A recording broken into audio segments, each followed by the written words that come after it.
പ്രിയരെ, Kaithakuzhi saint Thomas Marthoma യുവജന സഖ്യത്തിന്റെ ലെൻ ഡിവോഷനിലേക്ക് ഏവർക്കും സ്വാഗതം.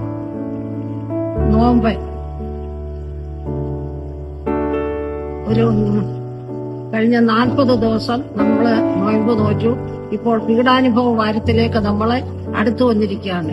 ലെന്റ് എന്ന് പറഞ്ഞാൽ ലീവ് എവരി നെഗറ്റീവ് തോട്ട്സ്. നമ്മളിലുള്ള എല്ലാ നെഗറ്റീവായിട്ടുള്ള ചിന്തകളെയും നമ്മൾക്ക് ഈ നോയമ്പ് കാലങ്ങളിൽ നീക്കിക്കളയണം. ഞാനിന്ന് അല്പസമയത്തെ ചിന്തയ്ക്കായിട്ട് എടുത്തിരിക്കുന്ന വേദഭാഗം വിശുദ്ധ ലൂക്കോസിന്റെ സുവിശേഷം 10-ാം അധ്യായത്തിൽ നിന്നാണ്. അവിടെ നമുക്ക് ഒരു ന്യായശാസ്ത്രി കർത്താവിനോട് ചോദിക്കുന്ന ഒരു ചോദ്യമുണ്ട്. നിത്യജീവൻ പ്രാപിപ്പാൻ ഞാൻ എന്ത് ചെയ്യണം? അപ്പോൾ കർത്താവ് പറയുന്നു, ഒന്നാമതായിട്ട് കൽപ്പനകൾ ആചരിക്കുക, നിന്നെ പോലെ നിന്റെ അയൽക്കാരനെ സ്നേഹിക്കുക എന്ന് പറയുന്നു. അപ്പോൾ എങ്ങനെയാണ് ഞാൻ അയൽക്കാരനെ സ്നേഹിക്കേണ്ടതെന്ന് ന്യായശാസ്ത്രി വീണ്ടും ചോദിച്ചപ്പോൾ കർത്താവ് ഒരു ഉപമ പറഞ്ഞു. ഒരു മനുഷ്യൻ യെരുശലേമിൽ നിന്ന് യെരീഹോവിലേക്ക് യാത്ര പുറപ്പെട്ടു. പോകുന്ന വഴിയിൽ അവൻ കള്ളന്മാരുടെ കയ്യിൽ അകപ്പെട്ടു. കള്ളന്മാര് അവന്റെ കയ്യിലുള്ള എല്ലാ പണവും അപഹരിച്ച് അർദ്ധനഗ്നനായി അവനെ അവിടെ വിട്ടിട്ടുപോയി. അതുവഴി ആദ്യം ഒരു പുരോഹിതനും ലേവ്യനും അതുവഴി കടന്നുപോയി. അവരാരും ഈ മുറിവേറ്റ മനുഷ്യനെ ശ്രദ്ധിച്ചില്ല. മൂന്നാമതായിട്ടൊരു ശമരിയാക്കാരൻ അതുവഴി കടന്നു വരുന്നു. ശമരിയാക്കാരൻ ആ മനുഷ്യനെ തന്റെ വാഹനം നിർത്തി തന്റെ വാഹനത്തിൽ കയറ്റി എണ്ണയും വീഞ്ഞും പകർന്ന് അവന്റെ മുറിവിനെ കെട്ടി വഴിയമ്പലത്തിൽ കൊണ്ടുപോയി ശുശ്രൂഷ ചെയ്തു. തുടർന്ന് അധികം എന്തെങ്കിലും ചിലവ് വന്നാൽ ഞാൻ തിരികെ വരുമ്പോൾ തരാമെന്ന് അവരോട് ഉറപ്പ് പറഞ്ഞിട്ട് ആ ശമരിയാക്കാരൻ അവിടെ നിന്ന് പോകും.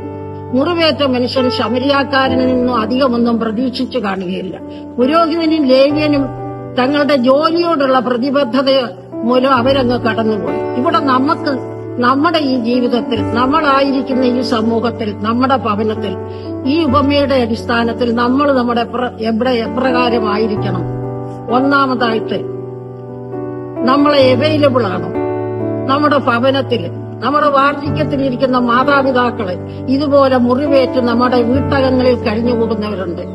അവര് നമ്മളായിരിക്കുന്ന മക്കൾക്ക്, കൊച്ചുമക്കൾക്ക് അവൈലബിൾ ആണോ? നമ്മുടെ പ്രായമായ മാതാപിതാക്കൾക്ക് അവർക്ക് മരുന്ന് വേണം, തക്ക സമയത്ത് ആഹാരം വേണം.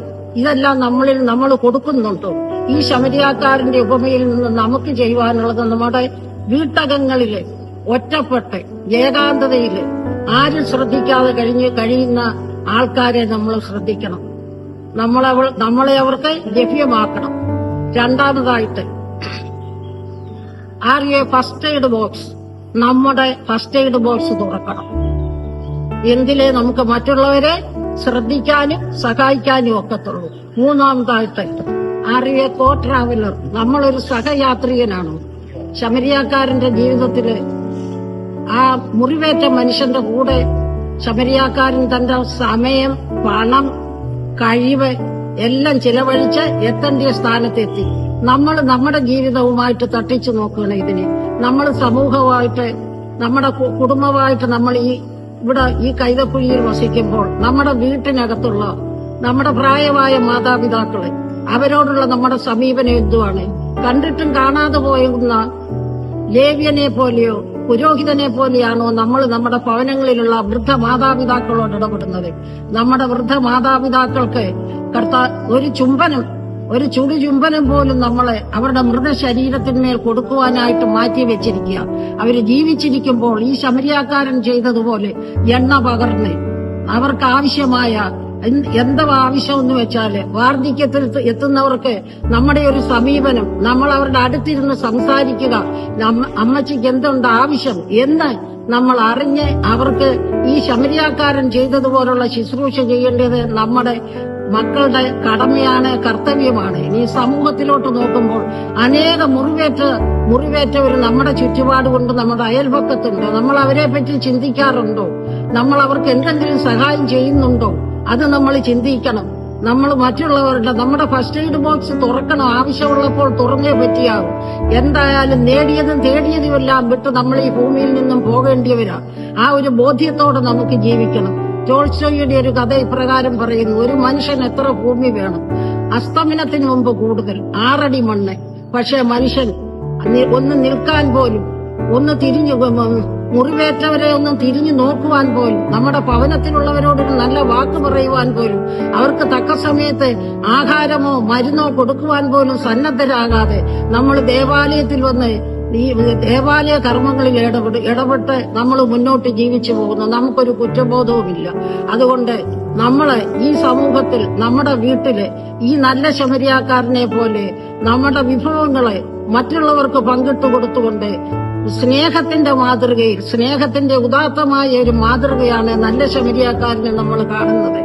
ആ നല്ല ശമരിയാക്കാരൻ ചെയ്തതുപോലെ നമ്മുടെ വിഭവങ്ങൾ പങ്കിടുന്നതിൽ കൂടി, നമ്മുടെ സമയം മറ്റുള്ളവർക്ക് വേണ്ടി ചെലവഴിക്കുന്നതിൽ കൂടി നമുക്ക് നല്ല ശമരിയാക്കാരനാകാൻ സാധിക്കും. ഒരു കഥ ഇപ്രകാരമാണ്: ഒരു പന്നിയും പശുവും കൂടെ കണ്ടുമുട്ടി.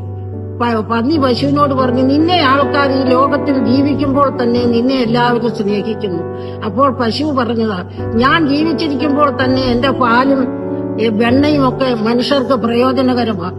നീ ചത്തെങ്കിലേ, പന്നിയോട് പറഞ്ഞു, നീ ചത്തെങ്കിലേ മനുഷ്യർക്ക് പ്രയോജനവും എന്ന് പറഞ്ഞതുപോലെ നമ്മൾ ഈ ഭൂമിയിൽ ജീവിക്കും കാലം മനുഷ്യർക്ക് പ്രയോജനമുള്ളവരായി, ദൈവരാജ്യ നീതിക്കനുസരണമായി നല്ല ശമരിയാക്കാരനെ പോലെ ജീവിക്കുവാൻ വലിയവനായ ദൈവം സഹായിക്കട്ടെ എന്ന് ആഹ്വാനം ചെയ്തുകൊണ്ട് ഞാൻ എന്റെ ഡിവോഷനിൽ നിന്ന് വിരമിക്കുന്നു. ദൈവം നമ്മെ അനുഗ്രഹിക്കട്ടെ.